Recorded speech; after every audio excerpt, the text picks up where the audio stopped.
योग एवं प्राकृतिक चिकित्सा अनुसंधान केंद्र कोटा की प्रस्तुति।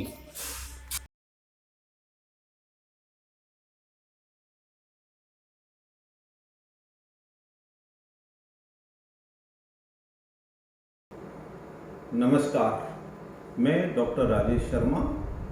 वर्तमान में चल रही कोरोना महामारी एवं इसके सह उत्पाद फंगस आदि रोगों के कारण एवं योग तथा प्राकृतिक चिकित्सा की इसमें उपादेयता के बारे में विचार रखने को प्रस्तुत हूँ। साथियों, वर्तमान में जो चल रही ये महामारी है, यह सारी मानव जाति को काल के गाल में समाहित करने के लिए आतुर है। वस्तुतः ये सारी जो बीमारियां हैं, ये वायु जनित बीमारियां हैं। जब हम श्वास लेते हैं तो ये सभी बीमारियों के जो रोगाणु हैं, ये श्वास के साथ अंदर जाते हैं तथा वहाँ से वापस आते हैं।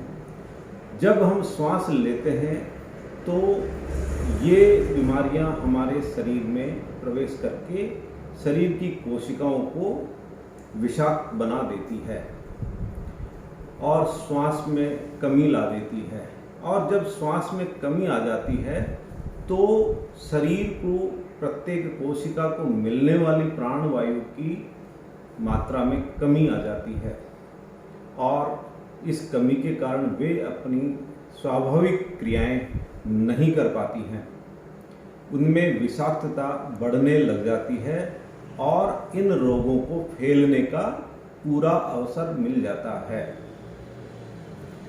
यह स्थिति बड़ी भयानक हो जाती है जब ये अपना पूरी क्षमताओं से आक्रमण कर देते हैं। हमारे शरीर में ऑक्सीजन लेने की जो क्षमता है वह लगभग 800 मिलीलीटर है, जबकि हम प्रति श्वास 25 से 50 मिलीलीटर ऑक्सीजन ही ग्रहण कर पाते हैं।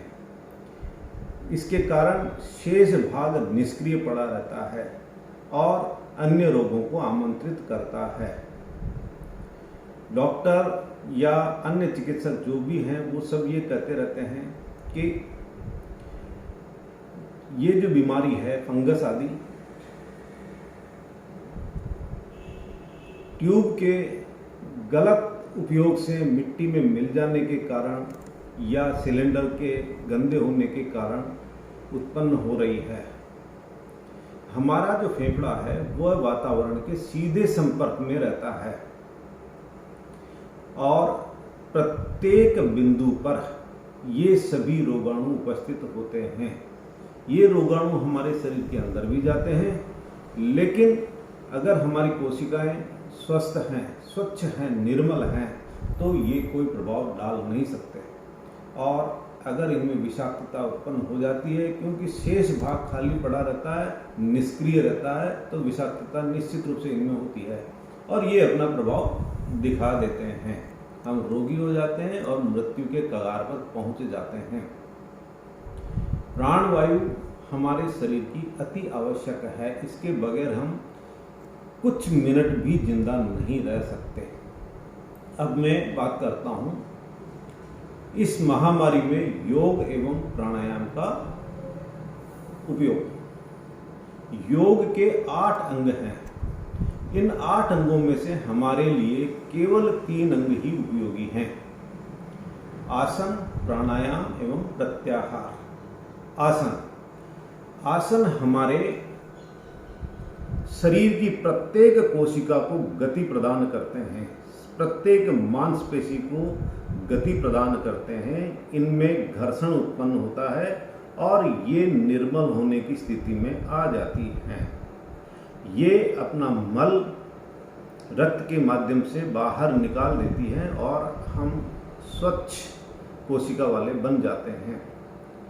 जब हम ये आसन करते हैं तो आसनों से हमारे शरीर की कोशिकाओं में, मांसपेशियों में और शरीर के आंतरिक अंगों में खिंचाव पैदा होता है और इस घर्षण से इनकी स्वच्छता बढ़ती है।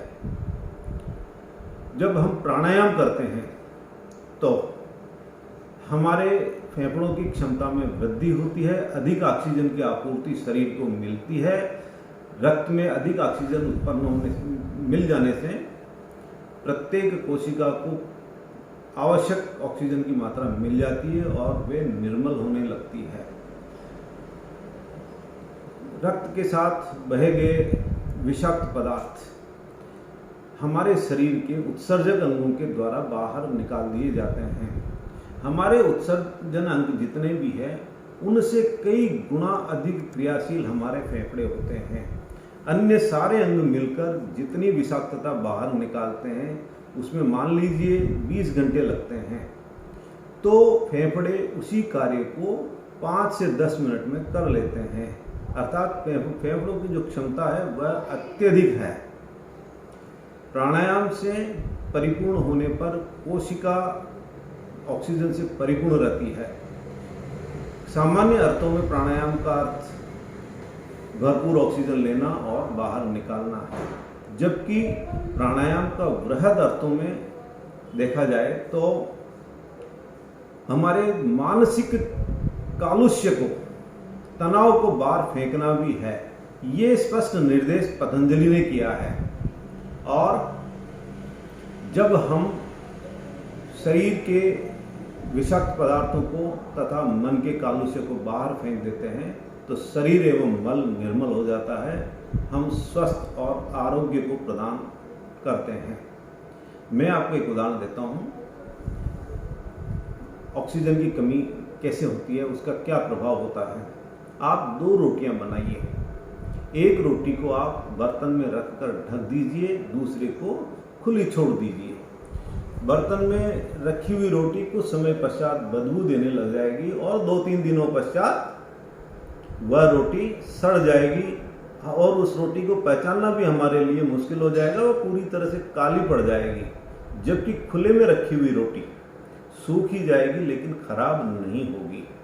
यह है ऑक्सीजन की कम आपूर्ति का परिणाम। मैं एक टीवी शो देख रहा था, उस टीवी में हमारे IMA के महासचिव डॉक्टर लेले बोल रहे थे। बोल ही नहीं रहे थे, वे प्रलाप भी कर रहे थे और विलाप भी कर रहे थे, चिल्ला भी रहे थे, बार बार पानी भी पी रहे थे, हाँफ भी रहे थे और पता नहीं जाने क्या क्या बातें वो कह रहे थे। यदि वे योग के प्रत्याहार को थोड़ा सा भी काम में लेते तो न वे हाँफते, न वे विलाप करते और न प्रलाप करते। मैं नहीं समझता कि चिकित्सा विज्ञान इस प्रकार की शिक्षा भी देती है। हम प्राकृतिक चिकित्सा को अपनाएं, शुद्ध शाकाहार, जीवित शाकाहार करें। जीवित शाकाहार करने पर हमारे शरीर को आवश्यक एंजाइम्स, विटामिन्स और अन्य सभी तत्व मिल जाते हैं, जिससे शरीर वृद्धि करता है और निरोगता को प्राप्त करता है।